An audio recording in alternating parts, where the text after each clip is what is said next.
months ago, I made one change to my diet. Just one. I did not overhaul everything I was eating. I did not start a new meal plan. I did not cut out entire food groups or start tracking every calorie. One change. And what happened over the following weeks was something I genuinely was not prepared for. My energy changed. My sleep changed. My skin changed. The brain fog I had been living with for so long, I had stopped noticing it was gone. And the weight that had been sitting stubbornly around my midsection for 2 years started moving. All from one thing. And I know how that sounds. I know it sounds like the kind of claim that gets attached to supplements and miracle products and things that never actually work. But what I changed was not a product. It was a pattern. And the science behind why this one pattern shift produces such widespread effects across so many different systems in the body is what I want to walk you through today. Because once you understand the mechanism, you're going to see your own diet in a completely different way. This is the Vitality Code, where we take real research and turn it into real change. If that is what you're here for, hit that like button and subscribe right now because we put out new videos every single week, and this community is one of the most engaged and curious groups of people on the internet. Now let us get into this because the change I made is something almost everyone does every single day without thinking about it. And that is exactly why it has such a powerful effect when you finally decide to address it. The change was this. I stopped eating ultra-processed foods. Not perfectly, not overnight, but deliberately and consistently. And before you click away because you have heard this before, I want to tell you something about ultra-processed foods that most content never explains at the biological level. Because the reason ultra-processed foods are so damaging is not just the calories. It is not just the sugar or the sodium or the seed oils, although all of those matter. It is something deeper. Something that operates at the level of your gut microbiome, your appetite hormones, your dopamine system, and your body's ability to accurately read its own hunger and fullness signals. And when you understand what ultra-processed foods are actually doing to those systems, the effects I experienced start to make complete sense. Let me start with the gut, because this is where the most profound and most underappreciated effects of ultra-processed food consumption happen.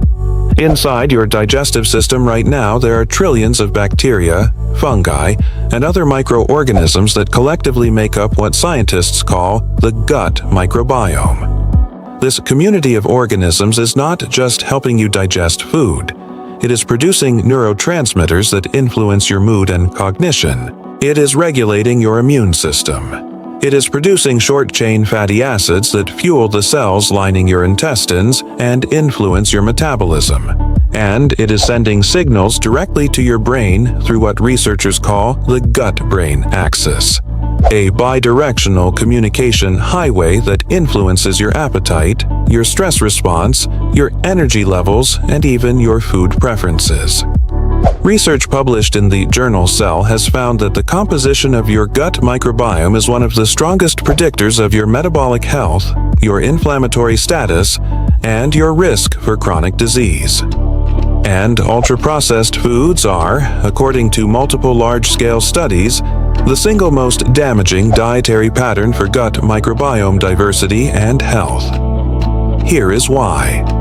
Ultra-processed foods are designed by food scientists to be hyper-palatable, shelf-stable, and convenient. Achieving those goals requires removing most of the fiber, adding industrial emulsifiers to improve texture, adding artificial flavors and colorings to compensate for the flavor lost during processing, and adding preservatives to extend shelf life.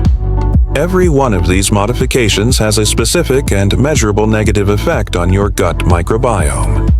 Dietary fiber is the primary food source for beneficial gut bacteria. Remove it, and those bacteria starve.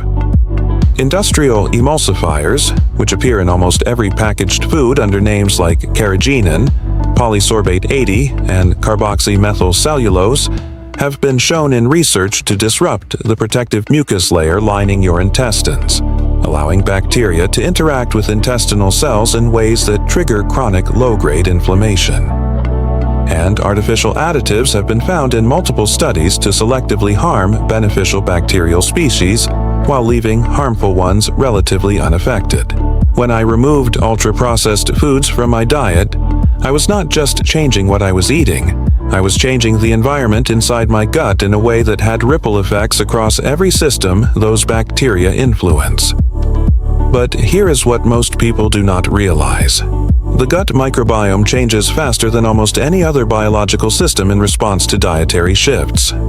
Research from Stanford University found that significant measurable changes in gut microbiome composition can occur within 72 hours of a dietary change. 3 days. That is how quickly your gut bacteria respond to what you put in your mouth.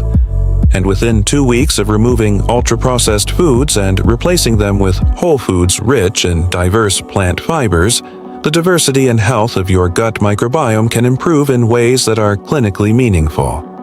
This is why the changes I experienced happened faster than I expected. My gut was not waiting months to respond.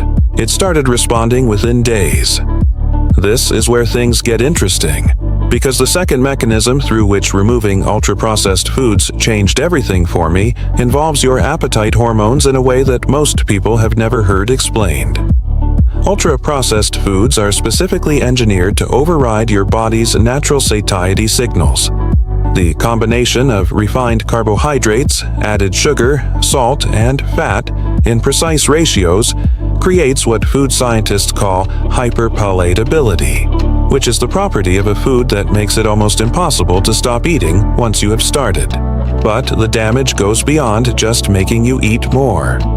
Research published in the journal Appetite found that ultra-processed foods actively impair the function of the hormones that regulate hunger and fullness. Specifically, they reduce the sensitivity of leptin receptors in the brain over time. Leptin is the hormone your fat cells release to signal to your brain that you have enough stored energy and do not need to eat more. When leptin receptor sensitivity drops, your brain stops receiving this signal properly. You eat. Your fat cells release leptin, but your brain cannot hear it, so you keep eating. And over time, this leptin resistance creates a situation where your appetite regulation system is fundamentally broken, not because of a lack of willpower, but because of a biological impairment created by the foods you were consuming. When I removed ultra-processed foods, this system began to repair itself. Within 2 weeks, my appetite felt different. Not smaller in a hungry and fighting it way, different in a satisfied with less way. I was eating less food without trying to eat less food. My hunger felt cleaner and more honest. When I was hungry, I was actually hungry. When I was full, I actually felt full. The signals were working again, and the research supports exactly this experience. Studies on people who switch from ultra-processed to whole food diets consistently show spontaneous reductions in calorie intake of 300 to 500 calories per day without any instruction to restrict. The body simply starts regulating itself more accurately when the foods that were jamming its signals are removed. That is not even the most important part, because the third mechanism connects to something that affected my daily life more profoundly than the weight loss did.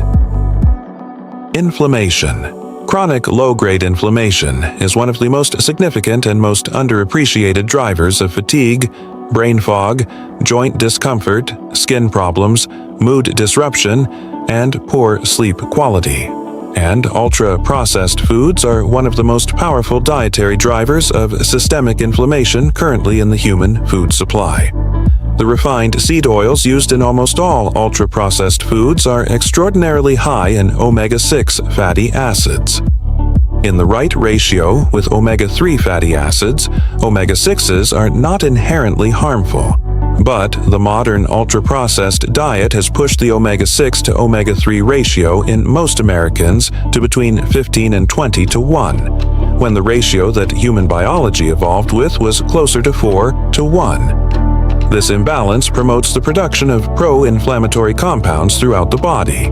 Combined with the intestinal inflammation driven by emulsifiers, the blood sugar volatility driven by refined carbohydrates, and the gut microbiome disruption we already discussed, ultra-processed foods create a body-wide inflammatory state that explains why so many people feel chronically tired, mentally foggy, and physically uncomfortable without being able to identify a specific cause. When I removed those foods, the inflammation began to resolve, and the effects were not subtle. My skin cleared within 2 weeks in a way I had not seen in years. My joints felt less stiff in the morning. My afternoon energy crash, which I had accepted as an inevitable part of my day, disappeared, and my sleep deepened in a way that made me realize I had not been getting truly restorative sleep in a very long time. These were not placebo effects. They were the measurable consequences of reducing systemic inflammation across multiple organ systems simultaneously. What happened next shocked even me. Around week 4, something changed in my relationship with food itself. The cravings for the ultra-processed foods I had removed were gone. Not suppressed, actually gone. Research on dopamine and food reward explains this precisely. Ultra-processed foods hijack your dopamine system in a way that is structurally similar to how addictive substances work.